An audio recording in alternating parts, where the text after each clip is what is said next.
Good morning students. कल हमने last ये पढ़ा था कि मोनार्क से कॉन्स्टिट्यूशनल मोनार्की तक का जो जर्नी थी फ्रांस में वो क्या थी। अब हम आज उसी को आगे कंटिन्यू करते हैं। जो नेशनल असेंबली थी उसने रियलिटी में कॉन्स्टिट्यूशन बनाकर तैयार कर दिया था, क्योंकि आपने देखा था कि उन्होंने उसी के लिए प्रोटेस्ट किया था। और उनका एम क्या था कि जो किंग था उसकी जो पावर थी वो लिमिटेड करना था, क्योंकि ऐसा ना हो जाए कि सारा कंट्रोल किनका रहे, मोनार्क सिस्टम का ही रहे। अब वहाँ पे बन के तैयार होती है गवर्नमेंट। अब आपको मालूम है कि गवर्नमेंट कैसे काम करती है, हमारा हॉरिजेंटली काम कर रही है। तो ये शुरुआत हुई थी फ्रांस में से, जो आज इंडिया भी इस चीज़ को फॉलो कर रहा है। आपने लास्ट पीछे पढ़ा था, देखिए कि जो मॉन्टेस्क्यू था उसने अपने स्पिरिट ऑफ लॉज में ये थ्योरी दी थी, लेजिस्लेचर, एग्जीक्यूटिव, जुडिशरी। तो उसी पे को फॉलो करते हुए यहाँ की गवर्नमेंट ने काम करना शुरू किया। ये क्या था, लेजिस्लेटिव, एग्जीक्यूटिव और जुडिशरी। आप सभी को मालूम है कि लेजिस्लेटिव क्या काम करती है, एग्जीक्यूटिव क्या काम करती है और जुडिशरी क्या काम करती है। 8th में आप लोग इन तीनों चीज़ों के से रिलेटेड पूरे चैप्टर्स रीड कर चुके हैं। और देखो मज़े की बात ये होती है कि हम चीज़ें उस टाइम कंटिन्यू नहीं कर पाते, अच्छे से नहीं पढ़ पाते, लेकिन वही चीज़ जो आप पढ़ चुके हैं ऑलमोस्ट वही चीज़ रिपीट होती रहती है।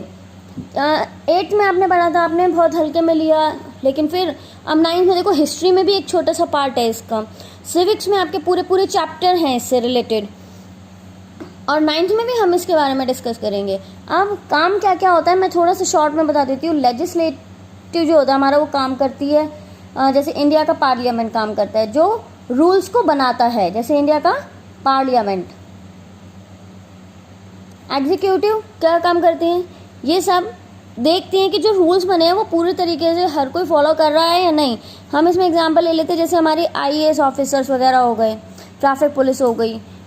उसके बाद जुडिशरी जो इन रूल्स को फॉलो नहीं करता है, उनके से रिलेटेड डिसीजन देने में या किसी का कोई भी इशू बन जाता है तो हम इसमें कोर्ट को डाल देते हैं, जो हमारे न्यायपालिका हो जाती है, यानी कि विधानपालिका, कार्यपालिका और न्यायपालिका। अब हम आगे बढ़ते हैं।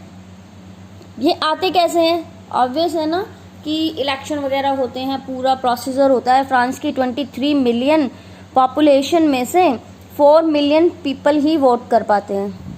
अब वो 4 मिलियन पीपल कौन कौन से हैं जो वोट दे पाते हैं, उनके बारे में हम बाद में डिस्कस करेंगे। पहले हम देख लेते हैं कि चुने कैसे जाते हैं। जो 4 मिलियन पीपल हैं वो क्या चुनते हैं, 50,000 इलेक्टर्स को चुनते हैं,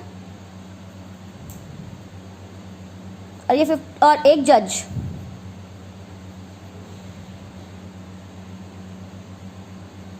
ये 50,000 इलेक्टर्स 745 नेशनल असेंबली के मेंबर्स को चुनता है,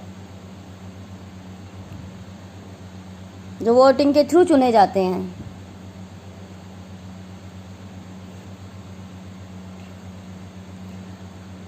वोटिंग के थ्रू चुने जाते हैं और यही मिनिस्टर्स पर भी कंट्रोल रखते हैं। अब लेकिन ये सारे काम के बावजूद भी वीटो पावर किसके पास है, अभी भी किंग के पास ही है।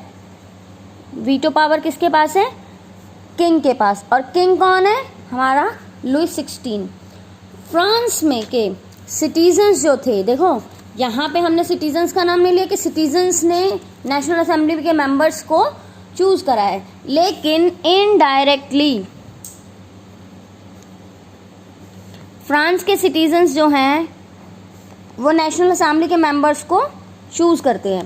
कैसे चूज करते हैं, क्यों कि इलेक्टर्स को किसने चुना, सिटीजन्स ने, और इलेक्टर्स ने किनको चुना, नेशनल असेंबली के मेंबर्स को। और अब हम बात करते हैं कि वोट कौन नहीं डाल सकते थे। जो वोट नहीं डाल सकते थे, देखो फ्रांस के अंदर जो वोट डाल सकते थे, जो वोट दे सकते थे, उनको कहा जाता था एक्टिव सिटीजन्स, और जो वोट नहीं दे सकते थे उनको क्या कहा जाता था, पैसिव सिटीजन्स। एक्टिव सिटीजन्स के अंदर कौन आते थे, मेल जिनकी एज 25+ हो, जो एक मजदूर के रूप में 3 दिन तक की दिहाड़ी का टैक्स देता था। यदि हम इंग्लिश में कहें तो man who about 25 years of age who pay taxes equal to at least 3 days of labor's wage। अब जो नेशनल असेंबली के मेंबर्स थे वो क्या कर रहे थे, टैक्स देते थे और वही सबसे ज़्यादा टैक्स पे करते थे। ऐसे में जो हमारा कॉन्स्टिट्यूशन बनता है उसकी शुरुआत होती है declaration of rights of man. अब इनमें कौन कौन से राइट्स थे, वही जो आप लोग पढ़ते हैं, right to speech, right to life, right to equality etcetera. और इन सभी को प्रोटेक्ट कौन करता था, प्रोटेक्शन देती थी हमारी गवर्नमेंट। इन सब को प्रोटेक्ट करती थी गवर्नमेंट और ये जो राइट्स थे वो सभी के लिए थे। 1789 के बाद अभी भी फ्रांस में टेंशन बनी हुई थी क्योंकि लुईस 16 ने इस कॉन्स्टिट्यूशन पे साइन तो कर दिए थे, लेकिन अभी वो क्या कर रहा था, कॉन्स्टिट्यूशन पे साइन करने के बाद कॉन्स्पिरेसी कर रहा था। किसके साथ मिलकर कर रहा था, प्रशिया के किंग के साथ मिलकर कर रहा था कि सीक्रेटली उसको सारी पावर्स वापस मिल जाए। और वो क्या कर रहे थे, अब इन सब को देखते हुए जितनी भी नेबरिंग कंट्रीज थी और ऑटोमेटिकली क्या हो गई, वो डर गई कि हमारी जो कॉमन पीपल है वो भी कहीं ऐसा ना कर दे जैसे कि फ्रांस के साथ हुआ है। फ्रांस के लोगों ने आर्मी ज्वाइन करनी शुरू कर दी थी क्योंकि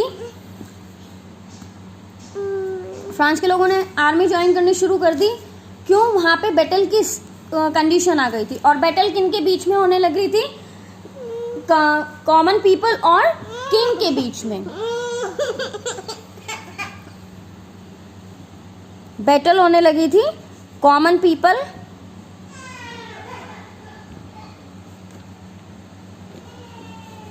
वर्सेस किंग के बीच में। अब आपने देखा होगा जब भी युद्ध वगैरह होते हैं, जब वॉर्स होती है या बैटल्स होती हैं, तो हमने सुना है कि देशभक्ति गीत गाने शुरू हो जाते हैं। अपने इंडिया में आपने देखा होगा बहुत सारे सॉन्ग्स हैं, जैसे 15 अगस्त इंडिपेंडेंस डे सेलिब्रेट करते हैं। एक बहुत बड़ी जंग के बाद हमको फ्रीडम मिली थी, तो उस दिन आप देखते हो कि आप लोग भी डांस वगैरह, पैट्रियोटिक सॉन्ग वगैरह पे गाते हो, डांस करते हो और फीलिंग भी वही आने लग जाती है। तो जो फ्रांस का मेन सॉन्ग था वो था मर्सेलेज।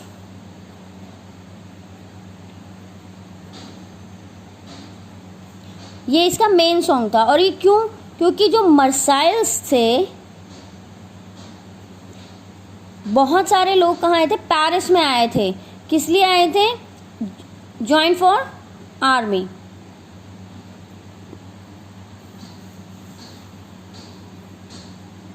आर्मी के ज्वाइन करने के लिए आए और आज ये वहाँ का नेशनल एंथम बन गया है, नेशनल एंथम है।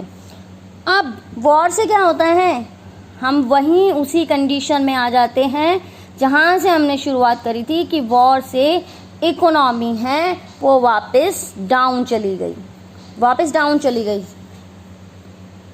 अब डाउन होने के बाद क्या क्या प्रॉब्लम्स, क्या क्या सिचुएशंस आती हैं, क्यों ऐसा हुआ, ये हम कल डिस्कस करेंगे। Thank you.